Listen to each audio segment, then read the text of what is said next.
I've known Russ personally for, gosh, maybe, I don't know how many years now. He's had an amazing career. He's an amazing guy, living in Arizona. So luckily for me, they all live close by. I've known him and his family for years. Russ is a giver. He's a great person. Not only was he a great athlete, but he's a giver, and he also has his own charity that he is a part of, and he can explain all that to you. But I just want to introduce him and say that we have an amazing guy. I'm so grateful that you took the time, Russ, and Russ Ortiz. Hey, I appreciate it. Could you all hear me? Yes, we can hear you Okay. perfectly. Good, Dude, good, your good. house is amazing.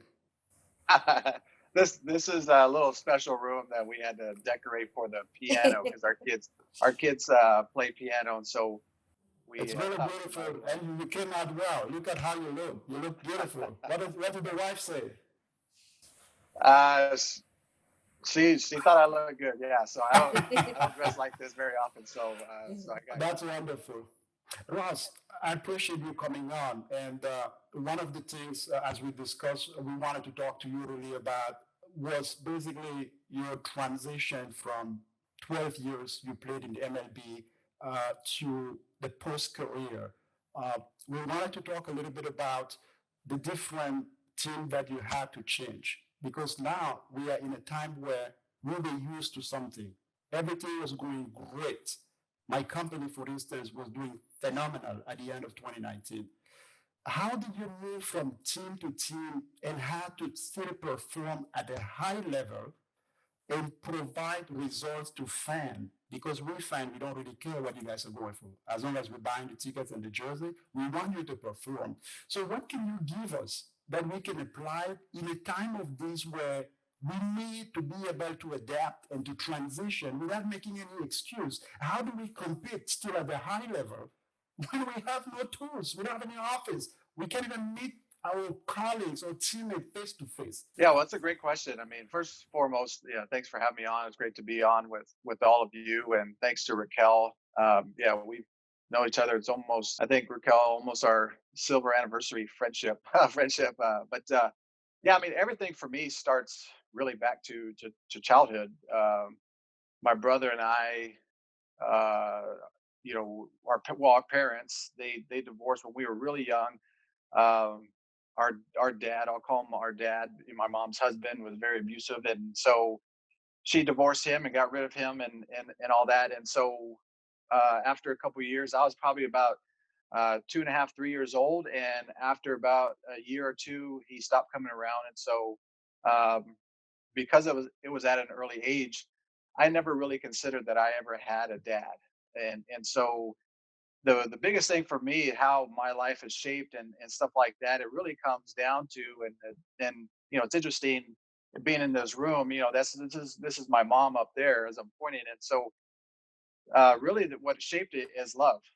I mean, that's really what has shaped me, and that comes from my mom. It comes from my grandparents, who my brother and I live with, because my mom worked for the Los Angeles Police Department, and so she worked odd hours and crazy hours and stuff. And so for us, we had, being Hispanic, family is very, very important. And there's a huge, tight knit community there within our family, like a lot of families. And so we were raised by a community of people, and it was great. And like I said, it was all centered around love. And my brother, we never lacked for that at all. And so that was a really cool thing growing up. It brought a lot of confidence. It brought a lot of security for us. And the thing that we always appreciate is the fact that, from my mom, she was always there. Even though we didn't live with her, we lived with our grandparents because she had to be closer to LA and all the weird hours that she worked. But she always made it to see us after school. She always made it to all of our games and stuff. And because of the city and area that we lived in, she thought it was important for us to be involved in sports, and so she put us in sports. But we could only afford one sport, and so we picked baseball, and that's where the passion came from there. And but because we were in sports, it allowed uh, me to learn how to adapt. I mean, sports is all about adapting, especially myself as a pitcher. As I got older and became just a pitcher, pitching is about adapting uh, pitch by pitch, and so that's the biggest thing that I've learned throughout my life through sports and through especially pitching and pitching at the highest level is is having to adapt, at a moment's notice, and realizing that we don't have control over uh, things like we sometimes feel like we do.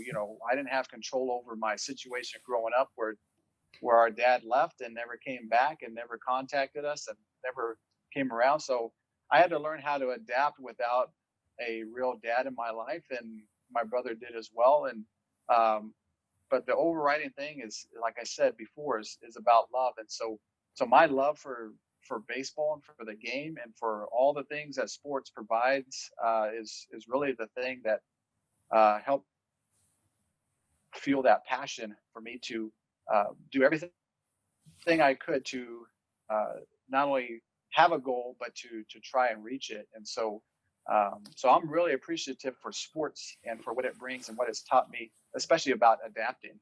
Yeah. So, talking around those lines, can you walk us through a specific situation? You've been part of big games. You've had great challenges when you were playing. Can you walk us through one specific instance where you had to overcome adversity?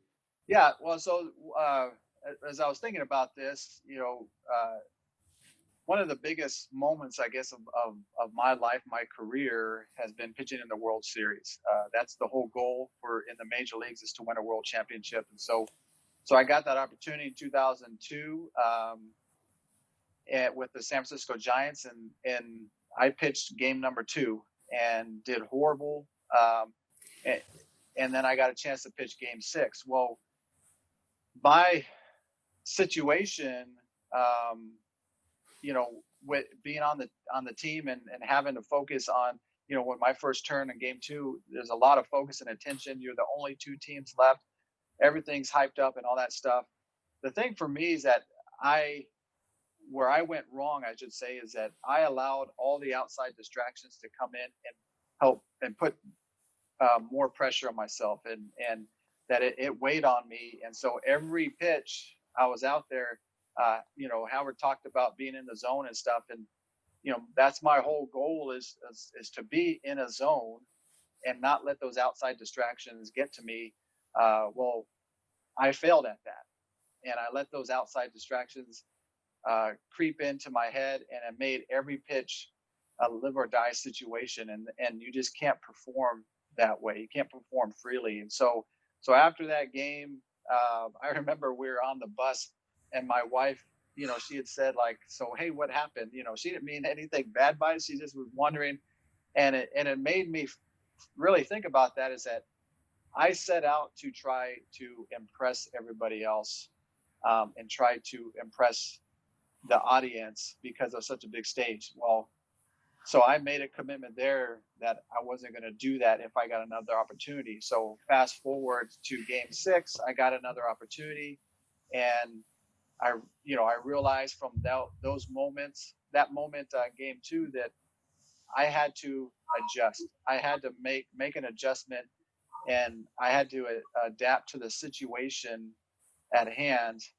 We were up 3 games to 2, so game 6, if we win, we win the World Series. And so, but I had made that decision that I wasn't going to allow that outside distraction. Everything wasn't live or die. That I had a job to do, and my whole job was to execute.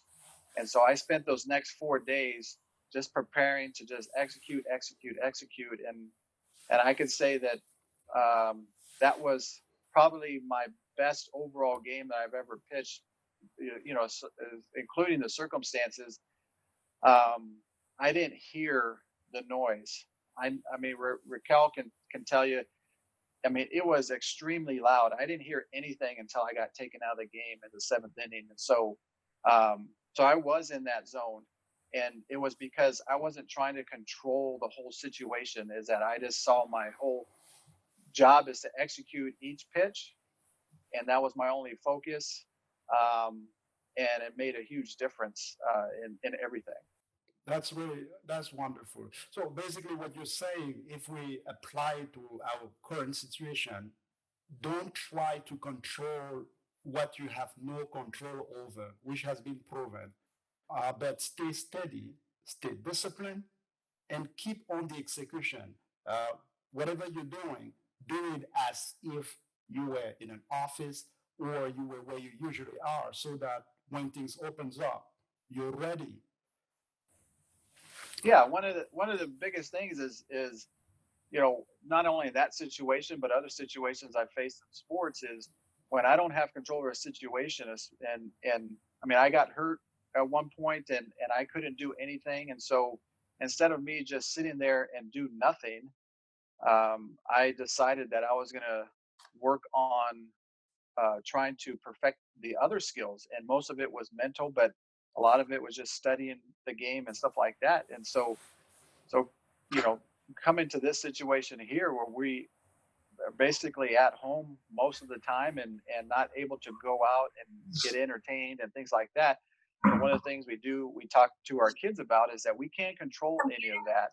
But what are the things that we can control? How are we making the decision to try to improve on those things that we're able to, so that when we can get back to a more normal situation, that we would have you know massage those other skills and been able to help ourselves in the long run. And but but yeah, it's really about trying not to control, for me at least, try not to control the things that try to control everything. I can't do that. There was Yes. one point that we didn't address that was very important. The one thing you and I talked about, Ross, which I think is a very important thing for sport athletes and for everybody else. Uh, every sport athletes and celebrities, they live off what they get paid for endorsement or games. COVID happens unexpectedly, granted, it's tough. Uh, for some, they might not get a job anymore. They might be thrown out of the league. Some owners might not pay. We don't know when the NBA, the NFL, the MLB, the NHL resume. Is this a wake up call for high net worth athletes to start rethinking the way they manage their money, the way they allocate their assets? Your story, we talked about it. It's impressive how you prevented yourself from some extravagances. So, can you talk a little bit about how athletes gets impacted by this COVID and what could be the opportunity here for them as a wake up call? Yeah. So I think that this is a tremendous opportunity for athletes, especially to really look at their financial situation. Do they have a plan? Do they have someone that they can make a plan? What are their goals? Are they trying to attain those? What are they costs and stuff like what? Because when we're athletes who start a career, especially like in the major leagues, you kind of feel indestructible. You feel like you're going to be there for a long time, and whether it's injury or whether it's a situation like this where it stops and you could potentially be out of a job. And so it's kind of like, what do you do at that point in time? So I really think that this point in time in our lives is a real wake up call. I hope it's a real wake up call for a lot of athletes that had plans, um, for the future, and that this will allow them to really sit down and think about, well, plans can easily change and they can change fast, and this is not going to last forever. So how do I make it last for as long as I can? And so, and I can say that for my wife and I, we are very blessed to have the right people in our corner to help us set goals, set a plan, and stick to it. And like you said, Val, that we would forego vacations and cars and stuff like that, and wait just wait till later. And so I've been retired 10 years now, and because we had the right people in our corner, because we were disciplined, because we had a plan, and we were doing everything we could to reach those goals. After 10 years, we are in a great position to be able to withstand something like this and still continue to be able to help others as as this goes on, because we planned that all that out. No matter what happens, that we would still be able to, um, to give to other charities and help family and help friends and stuff like that. And so it's really important. I hope this is a wake up call, and I hope a lot of athletes see this as an opportunity to help enrich their future, not necessarily financially, but emotionally and opportunity wise. Russ, thank you so much. That's gosh, it's amazing. And I love hearing from the athletes world too, because that's really cool to, not everybody is in tune with each different career and what they're doing. But thank you so much for coming on. And I think it's awesome. Thank you again for doing this and for all you do for charity beyond this, just you and your family. Thank you again.